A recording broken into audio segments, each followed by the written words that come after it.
Welcome back, dear friends, to the Crimson Academy's course on the Kitab-i-Iqan.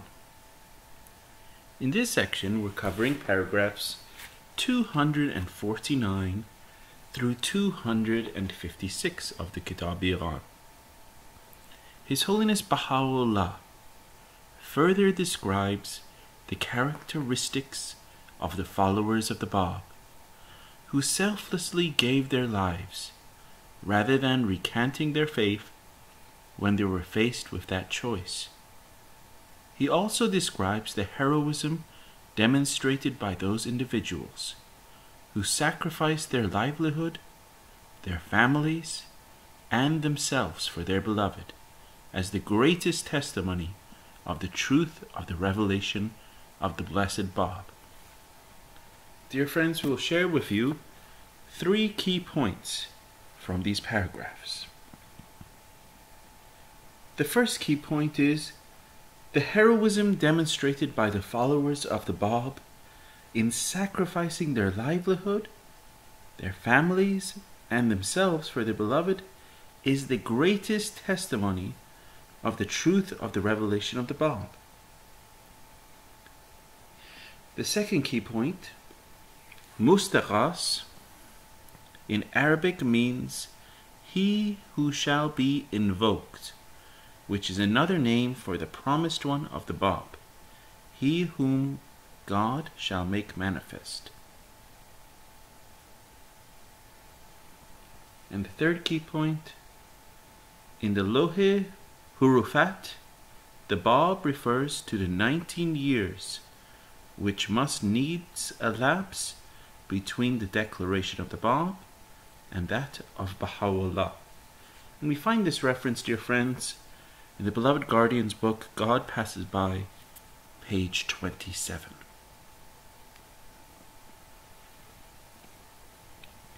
In paragraph 249,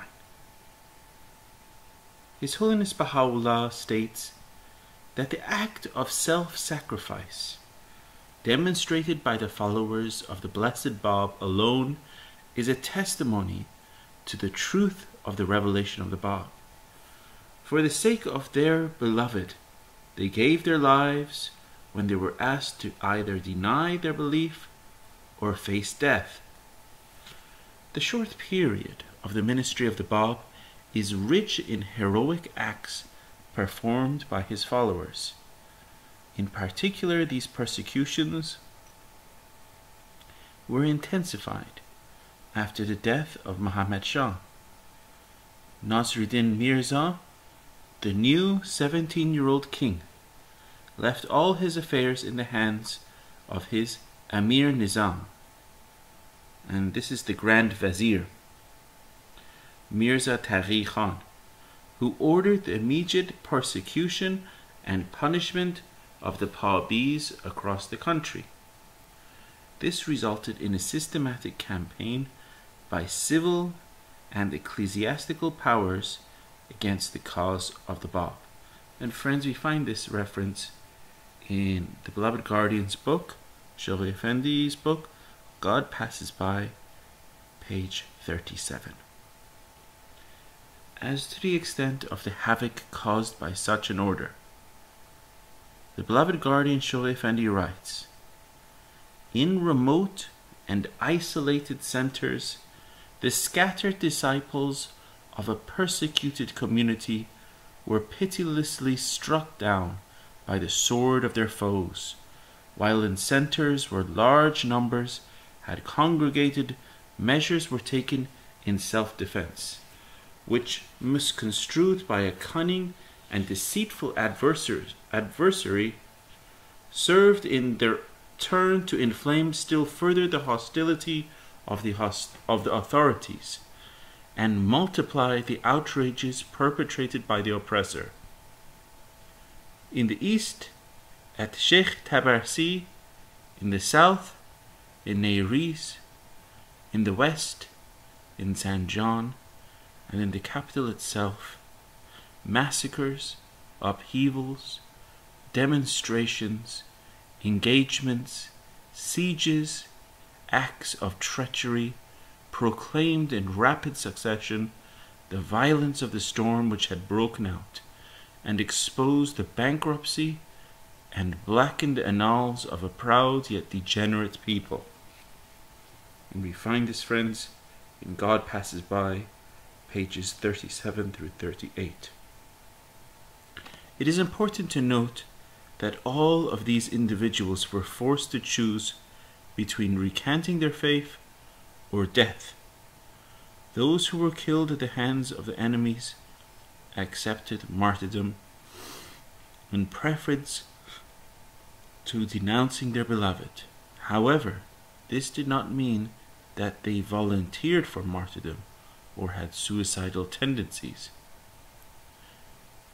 A detailed description of these incidents is given in the Dawnbreakers and God Passes By. And friends, we share with you a brief overview of these events. The event of the upheaval of Sheikh Tabarsi. The episode of Sheikh Tabarsi occurred in 1848. Mullah Hussein was in Mashhad, a city in the northeast of Iran. Many of the Babis traveled there to join him. Under instructions from the Blessed Bab, they raised the black flag to indicate the advent of the Qayyam, and proceeded to travel to Mazandaran to free Qudus, who was imprisoned in Sari, a city near Badasht. As the group passed through different villages and cities, they came under attack from the locals.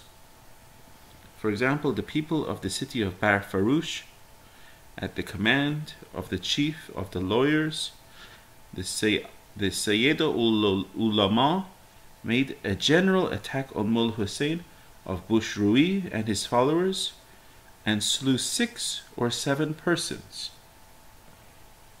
And we find this reference in Abdul Baha's book, A Traveler's Narrative, page 22.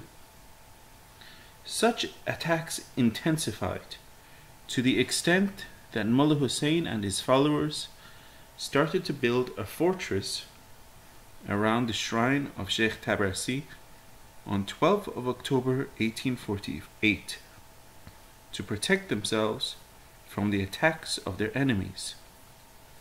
By the end of the year, the number of Babis in the fortress increased gradually to 313. According to Abdul Baha, only 110 of them were ready for war. The others were doctors or students of theology who had not been trained for war, nor had they ever used weapons before. This reference, friends, is from Abdul Baha in A Traveler's Narrative, page 23. In December, the government sent the imperial forces to defeat the Babis in the fortress. Despite the pressure from the enemy and the use of bombs and cannons, the defenders defeated the government forces 4 times. In the 5th battle, which occurred overnight, Mullah Hussein was shot by the enemies. He was carried to the fortress and was buried inside it. Finally, the commander of the imperial forces, Prince Mehdi Ghuli Mirza, made a treaty with the disciples and swore by the holy imams, confirming his oath by vows plighted on the glorious Quran to this effect: "You shall not be molested. Return to your own places." And friends, we find this in Abdul Baha's book, A Traveler's Narrative, page 23. Since the Babis in the fortress had no provisions left, they accepted the treaty and surrendered on May 10th, 1849. However, the prince ordered his army to kill most of the disciples when they were eating some food that he provided for them. The rest were either tortured or arrested.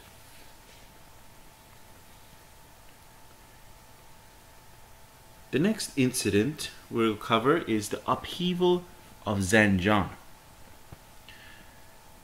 This incident occurred in 1850. By that time, Hojat had attracted a large number of people in Zanjan to the cause of the Bab, to the extent that the community was fragmented into two camps. Under the command of the Prime Minister, the government forces attacked the Babis in Zanjan. Hojat and about 3,000 of his supporters took shelter in a fortress. The events that later occurred were very similar to what happened in Sheikh Tabarsi.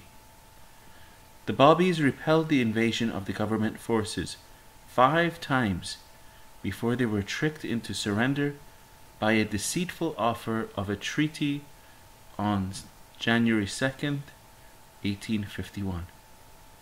Hojat and over 1,800 of his followers were slaughtered by the enemies. The next incident we're talking about is the upheaval of Neiris. In Neiris, there were 2 massacres of the Babis in 1850 and 1853. The incidents started in 1850 when Sayyid Yahya Darabi entered the city of Neiris on the 27th of May and proclaimed the coming of the Qayyim in a mosque. He received support from a large number of people in the city. This attracted local opposition in the form of 1,000 mercenaries under the command of the governor. Sayyid Yahya and 72 of the Babis took shelter in the ruins of a nearby fortress, where they held off their attackers. The mercenaries failed despite the reinforcements sent by the Governor-General of the province. Finally, the aggressors invited Vahid out of the fortress and offered him a truce. Vahid was persuaded to write to his followers that a settlement had been reached.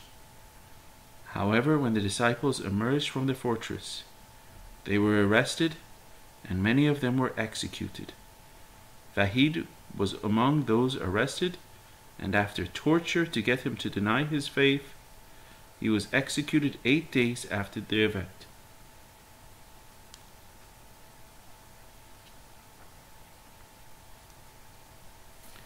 The next incident is the 7 martyrs of Tehran. The Prime Minister Taghi Khan was falsely informed early in 1850 that the Babis were planning to assassinate the Grand Vizier. He ordered the arrest of some of the Babis in Tehran. 14 people were arrested and tortured. 7 of them gave in to the demand of their torturers by recanting their faith and were released. The other 7, who were among the most distinguished Babis in Tehran, did not recant their belief in the Bab and were subsequently beheaded one after another in the public square in Tehran. The 7 followers executed included Haji Mirza Sayyid Ali, Mirza Qurbon Ali of Barfarush, Haji Mullah Ismaili Qumi, Sayyid Hosseini Turshizi, Haji Muhammad Taghi Kermani, Sayyid Murtadiya Zanjani, and Agha Muhammad Hosseini Maraqai. Haji Mirza Sayyid Ali, the uncle of the Bab, who had brought him up from childhood, had just returned from visiting the Bab in Shihriq. This is how the beloved guardian portrays this episode. The defiant answers which they flung at their persecutors, the ecstatic joy which seized them as they drew near the scene of their death, the jubilant shouts they raised as they faced their executioner, the poignancy of the verses which, in their last moments, some of them recited the appeals and challenges they addressed to the multitude of onlookers who gazed with stupefaction upon them.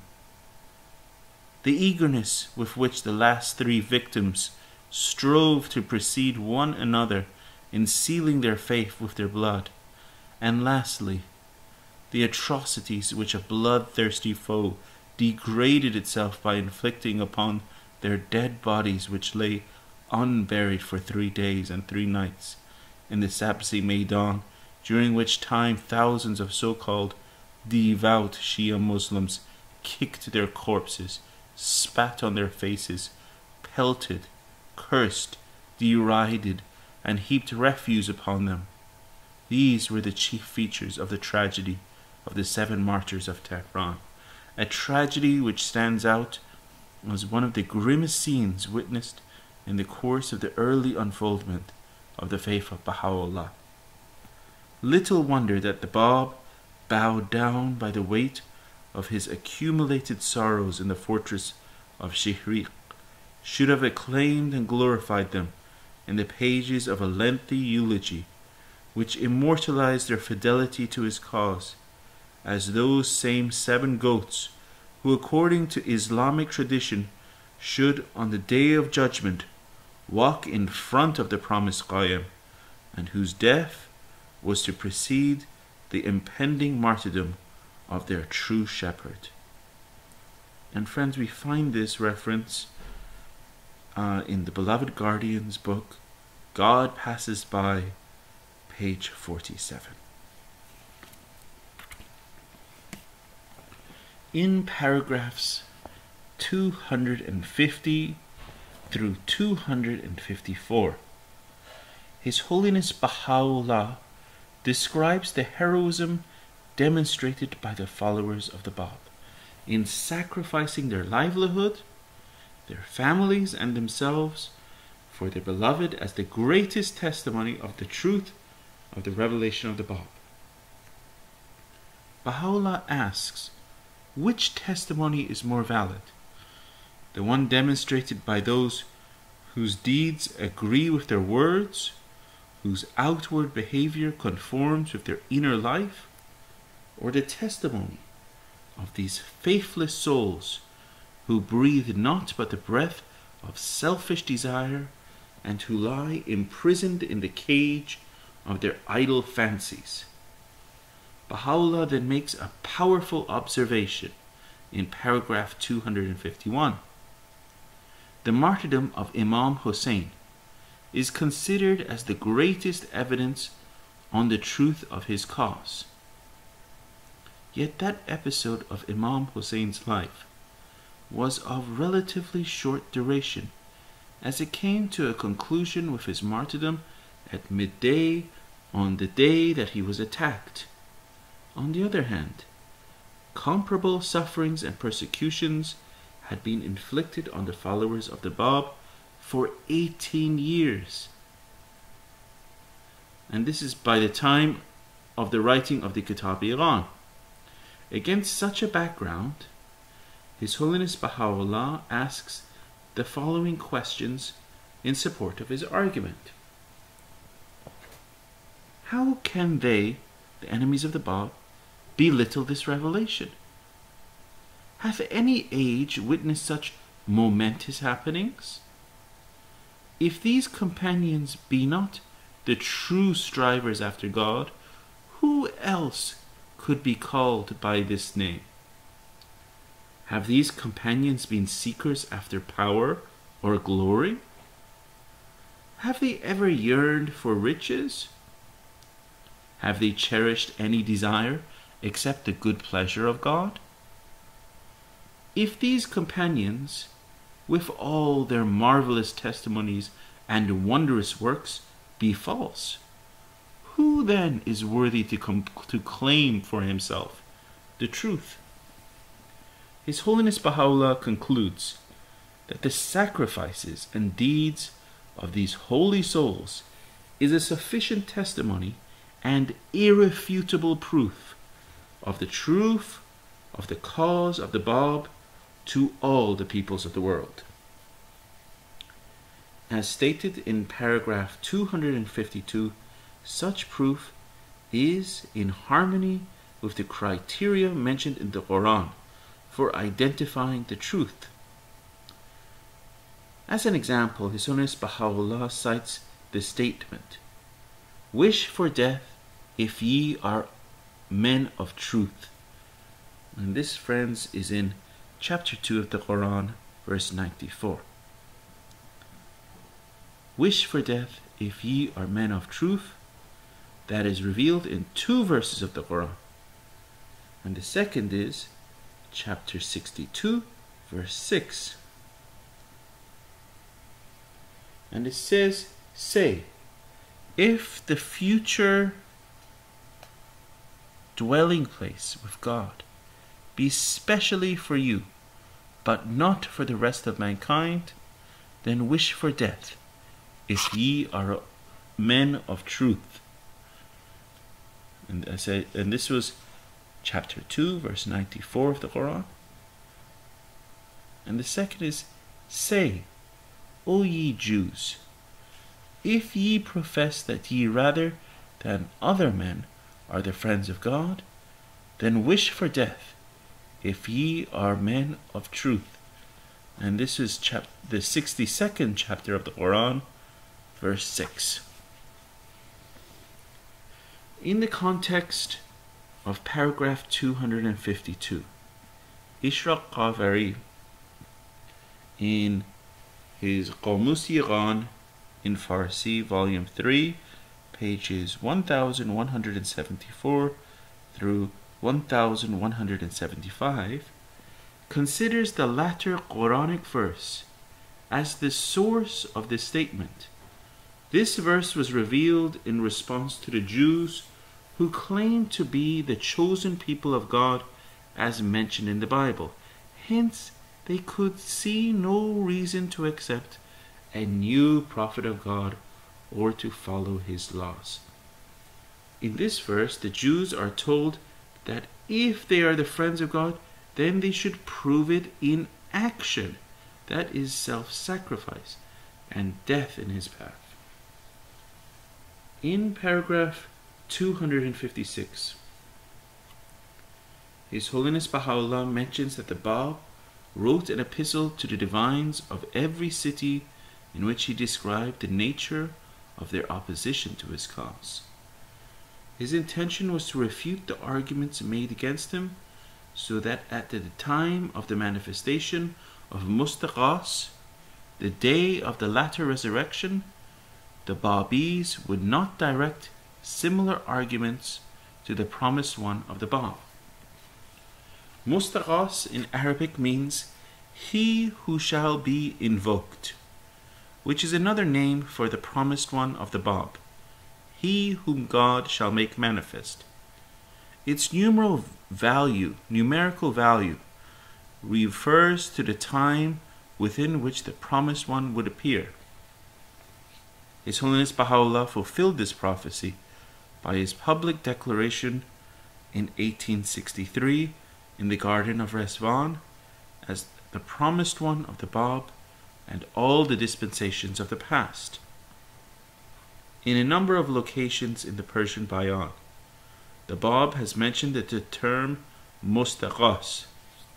Later on, during his confinement in the fortress of Shihriq, the Bab revealed the Lohe Hurufat, the tablet of the letters, in which he unraveled the mystery of the Mustaqas.